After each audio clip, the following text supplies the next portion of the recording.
Hamburger steak and gravy with mashed potatoes recipe. Good tasting hamburger style. Hey, and welcome back.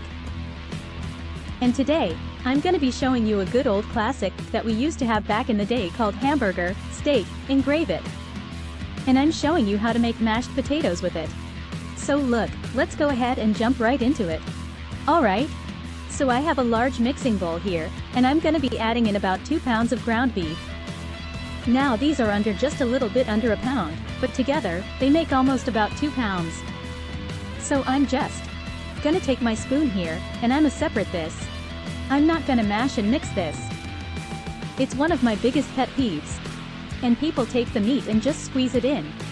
You wanna leave it a little bit ground. Okay? But look, you wanna add in about half a cup of panko breadcrumbs. If you don't want to put breadcrumbs in there, you don't too, but they do help to hold these together. I'm also gonna add 1 large egg. And, look, this is our secret right here, that lifted onion soup. Okay? It don't have to be Lipton. It could be Walmart, Winn-Dixie brand. But you need a package of that onion soup in a y'all. I'm telling you, makes all the difference. And we're gonna season this up with a little bit of black pepper. I'm using a tablespoon of garlic powder, and you get that in there. And 1 to 2 teaspoons of seasoned salt. Now you could season that, just a little bit with the seasoned salt. Don't go too heavy on it because that Lipton soup is very salty. Okay? But you do want to add just a little bit. I'm also gonna hit it with a tablespoon of Worcestershire sauce. And that's it, you all. So look, we're gonna gently mix this and combine the ingredients together. Remember, don't squeeze and mash this. Alright? Just mix it. Take your spoon and try to mix it together. Get that egg incorporated in there. Don't be any of squeezing this stuff.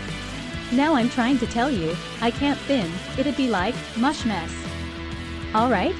But anyway, 1 teaspoon of dried oregano. I almost forgot that. Actually, I did forget, but I remember to put it in. Yeah. So to some oregano. That also gives it some edge as well. And, look, like I said, just mix it. Okay. Y'all see y'all mixing it? I'm not massing the squeezing and all that kind of stuff. Don't do that. Alright? So look, make sure your hands are clean.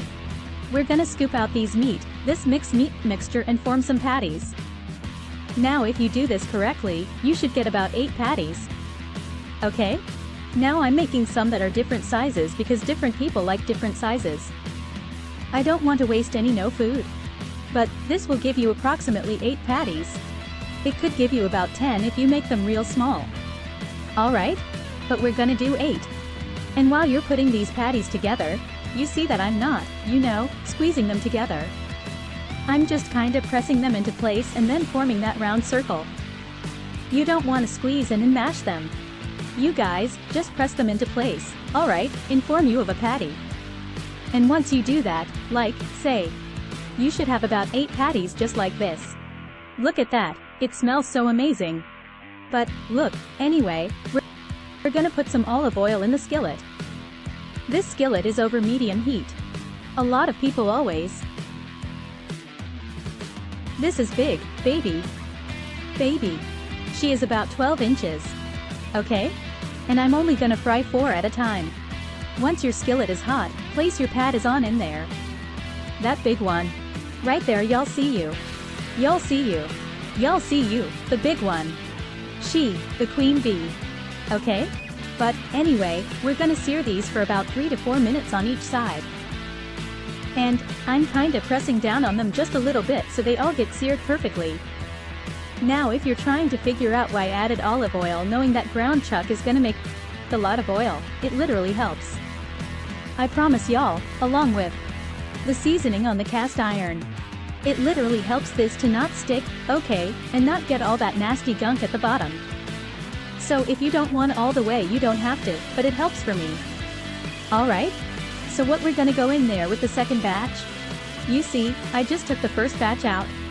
3 to 4 minutes both sides, you wanna cook all the way through. And he'll be adding in that second part. Look at that. They're gonna pat it, y'all. They're just the cooking. Okay. And, look, they made good hamburgers too. I ain't gonna lie. You like a little onion flavor in your hamburger. This right here, I'm one of them onions. See, one of them, everything, bagels, burger buns, baby. I'm telling you, but no, this ain't no hamburger. When you're talking about that, we do hamburger steaks. Okay? So, look, anyway, I took out most of the grease that was in there. Alright. I poured out most of it, and I returned the skillet back to the stove. And here we have out a tablespoon of butter. Y'all, we gotta get this sauce going. Okay? We gotta get this onion gravy going, and we're making an onion gravy from scratch. Do y'all hear me? So, look, I have about 2 small onions that have been sliced. If you want to dice yours, you can. If you want to chop them, you can, but I like my slice in this particular dish. So slice them on up and get them in there so we can cook them. I'm gonna cook them into this slightly translucent. Alright? And look, I am adding another tablespoon of butter. Let me tell you something. These old school classic meals gonna have to figure out what type of calories you're gonna be watching later. Okay? But, look, we're adding in 1/4 cup of all-purpose flour, and we're gonna cook that flour down a little bit and make sure you don't burn it. Okay? That's why I added the butter in so it don't stick to the bar. And, y'all, we about to cook this gravy together. Okay. We gotta put it together. So what you see is browned a little bit. It's cooked through a little bit. We're gonna add in our liquid. I'm doing 2 cups of beef broth at this time. Alright. Look at that. 2 cups of beef broth. And look. Y'all get you a whisk and whisk it together. Make sure there is no clumps of flour. Make sure that it is all incorporated. It's gonna soak up their seasoning from pads on it. Look at that. Y'all. We ain't come to play today. This old classic meal. Y'all hit me? Look. I'ma add in a 1/2 teaspoon of brown and seasoning. If you don't want to add in any brown and seasoning, you don't have to. It's just gonna make it a little bit darker and give it some deep rich flavor. But I'm adding that in. I'm also adding a tablespoon of the Worcestershire sauce. I think I said it right again. Look at me. Anyway. So, look, it is going to thicken. And if it thickened too much, you can add more liquid. But for right now, we're gonna do mushroom.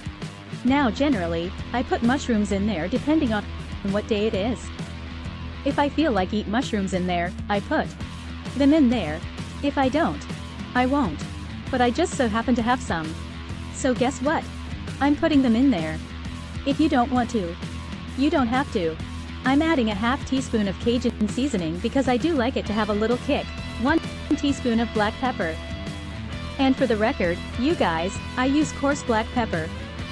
So it may look like it's a lot, but it's just thick. Like, it's really big pieces of the black pepper. So it's really coarse. But, just to let y'all know, I do use coarse black pepper. Okay?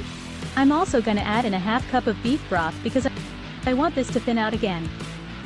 So in total, I added 2.5 cups of beef broth. If you're okay with the thickness, you don't have to add more broth. I know I was gonna cook this a little longer, so I added some more broth. So I would advise that you do the same if you follow one along. So look, once you get your broth and your gravy and everything, Missy, look how rich that is. Y'all that add your meat patties into the gravy. Okay? Like I said, if you prefer a thinner gravy, add more broth. If you want it thicker, when you start the summer, it will reduce. Okay? Look at that. Simmer that on low. And let it chill out. Alright. So now we're gonna move on into making the mashed potatoes. You cannot have Hamburger steak without man potatoes. So I had to show y'all how to do it real quick, and this is a quick and simple recipe. So look, we have some water here in my Dutch oven. We also have some salt here in the Dutch oven. And I have 6 small rustic potatoes. They have been peeled and chopped. Now I just chop them up roughly. I gave it about 3 or 4 chops, and we're just gonna cook these on high. We're gonna boil them on high for about 12 to 15 minutes until they are fork tender. If you are not sure what fork tender means, this is what fork tender means. I can put the fork directly into the center with no problem. You might not, you might even have a hard time trying to pick them up. That's how you know they're done. Okay? So once you get them there, turn the heat off and drain water off, get all that liquid out of there. You don't want any of it. Okay? So, look, if you still got a little bit of old school left for you, honey, grab you a mat. Okay? Mashes make the premium potatoes. I'm not kidding y'all. Okay? And mash those potatoes up a little bit and add in a half cup of warm milk. If you want to use cream, you can. I'm using milk today because that's what I had on hand. And I prefer to add in my milk a little bit at a time. So I'm adding in now, and I'll add half later. And I'll show y'all that. Okay? But mash your potatoes up. I'm adding in a half cup of sour cream. You can add as much or as little as you want, but that sour cream on giving it that tane baby, and it also helps to make it creamy. Alright? So I add in half too because the sour cream half of the milk, because the sour cream actually can create this creaminess inside the potatoes as well. You don't want it to be too liquid, too wet, and too loose. Alright? So that's what we add in half now. Have less. But anyway, also a half stick of melted butter. Look at that. Don't skip out on the bottle, because how you're gonna have mashed potatoes without butter?